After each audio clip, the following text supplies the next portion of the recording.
If you're considering moving to West Kelowna or you're having trouble deciding if you should move here or not, then this video is for you. Today I'm going to go over the pros and cons of moving to West Kelowna, and one of the most important things to consider is near the end of the video, so stick around for that. If you're new to my channel, hit the like and subscribe button so you can stay up to date on the Kelowna and the Okanagan real estate market and other helpful videos like this one. I am a real estate agent in Kelowna, so if you're looking to make a move, you can book a one-on-one appointment with me by clicking on the first link in the description below. Alright, so now let's get into the pros and cons of living in West Kelowna. First off is the outdoor lifestyle and natural beauty that is in West Kelowna and really all of the Okanagan. Really unparalleled with lake, vineyard, and mountain views. And if you love the outdoors, there's no shortage of hiking trails, water sport activities on Okanagan Lake, golfing in the summer, and skiing in the winter. And to enjoy those outdoor activities, you must have a pleasant climate, which West Kelowna does. Like much of the Okanagan, West Kelowna has a mild climate with warm, sunny summers, some might say too warm, perfect for beach days and vineyard tours, and winters that are relatively mild compared to the rest of Canada. This means year-round outdoor activities without the extreme temperatures. And next up, if you love wine, then West Kelowna is definitely for you. The city is at the heart of British Columbia's wine country with numerous award-winning wineries around the city. You can spend your weekends exploring and tasting some of the best wines Canada has to offer. The local wine culture also brings in bigger events and festivals that are definitely a must-see if you are into wine and wine drinking. And although West Kelowna is a relatively small community, it is still growing. Over the last few years, West Kelowna has rapidly expanded its amenities. New housing development, schools, shopping areas are popping up everywhere. This offers residents like yourself, if you're new, more options and convenience. And it also means less travel for you to the other side of the bridge to Kelowna, because West Kelowna virtually has everything that Kelowna has, except for maybe Costco or the airport. And as I was just speaking about Kelowna, our last pro here is the proximity to Kelowna. So this is a huge plus for West Kelowna residents. Means you're just a very, very short drive away from all the amenities of a larger city like Kelowna. So this includes the shopping malls, like I said, Costco, different restaurants, entertainment like Prospera Place, hockey games, that sort of thing. And the hospital, the big hospital, Kelowna General Hospital, is on the Kelowna side of the bridge as well. Alright, so with any pros come some cons. The cost of living here, particularly real estate and rent, is quite high. The area's popularity has driven up housing prices, especially in the last 3-4 years. Now, if you're deciding to live in Kelowna or West Kelowna, then West Kelowna overall is a less expensive option for real estate.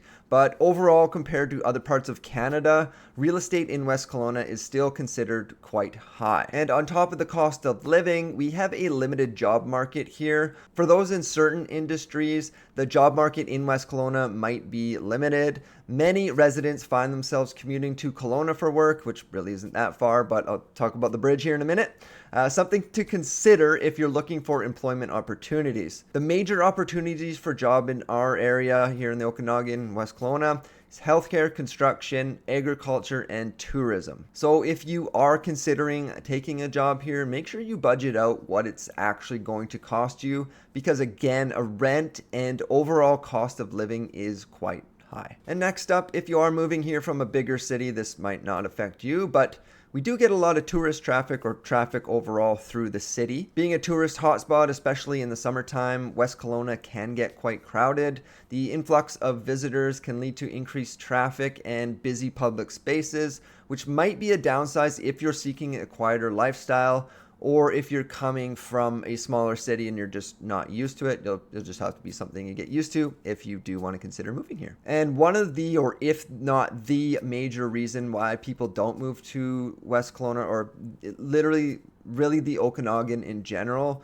is the risk of wildfires. In the summer of 2023, this was a reality for a lot of West Kelowna residents. There were over 190 properties damaged or destroyed during this fire, and thousands of people displaced from their homes due to the evacuation orders. And you should not only be aware of the actual fire risks, but the smoke risks as well. So if you have respiratory issues, you may want to make sure West Kelowna is still the best choice for you and your family. And lastly, this is always a hot button issue for people to live in. What do I live in, West Kelowna or Kelowna? And that is the bridge. The William R. Bennett Bridge, built in 2008, which connects Kelowna or West Kelowna and Kelowna, and is actually one of the only ways you can drive across Okanagan Lake. It's certainly a critical piece of infrastructure in the region. However, it has been known to have several issues that can affect commuters and travelers. And here's a quick overview to help you decide whether you want to be in West Kelowna.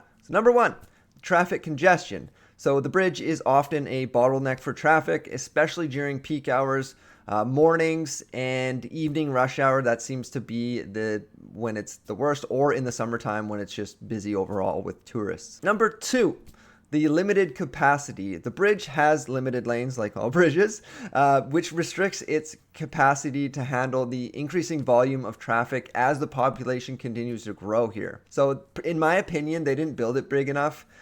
Going into Kelowna, so from West Kelowna to Kelowna, there's only 2 lanes, which they should have had 3 somehow. And then coming out from Kelowna to West Kelowna, there's 3, which it always seems like there's enough. Number 3, dependent on a single route. So obviously you just have the bridge. Since the bridge is the primary connection between Kelowna and West Kelowna, any issues on the bridge like accidents or maintenance work, things like that, they have a significant impact on travel between the 2 areas.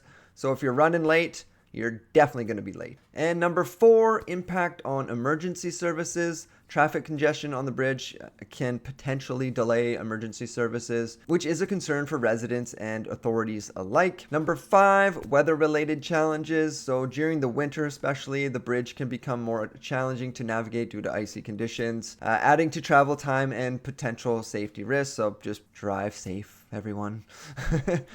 If it's snowing, drive under the speed limit. You don't have to drive crazy. Now, the bridge, in my opinion, it really isn't that bad. Now, I don't drive it every day. I do live on the Kelowna side, but I have driven across it a lot, obviously. You do have to plan your commute in the morning. Definitely, if you're commuting from West Kelowna to Kelowna, say around 8:30 in the morning, it does get backed up. But if you work from home or you live and work on the west side, on the West Kelowna side, you have really no issues. Especially if you do work from home, you can plan your commute after rush hour into Kelowna, no problem at all.